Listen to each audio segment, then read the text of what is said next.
अस्सलाम वालेकुम फ्रेंड्स, मैं वहीद अब्बास ते तुहाडे लई लैके आया अज दी नई वीडियो। उम्मीद दोस्तों तुसीं सारे ठीक होवोगे। ते अज दी वीडियो है कि दोस्तों अज जाना ही 09 दी जाना पनीरी जा बी अज असीं खलारन लगे। ते इत्थे जाना 3.5 किले तो ज़्यादा ही थोड़ा था ओह् असीं जाना लानी। ते ऐ जाना असीं बी खलारन डे। ऐ वेखो जी बीज काफ़ी ज़्यादा जो है ना उंगर गया क्योंकि कल खिलारना चाहिए सी ते जो है ना हो गया घंटा डेढ़ लेट तां भी जो है ना ये सही है। ते हुण जो है ना सुपर नालों जल्दी गया बाकी जो कद इहदा छोटा होंदा है। सुपर नूं जो है ना बमारियां बड़ियां लग जांदियां ने ते ऐतकी जो है ना असीं चेक करन लगे ते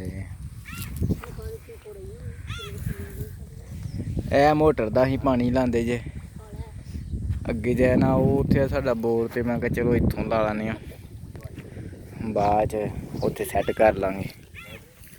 ते मिलने फिर दोस्तों नैक्सट वीडियो दे विच। उद तक अपना ख्याल रखियो। थैंक्स फॉर वाचिंग दोस्तों। अल्लाह हाफिज़।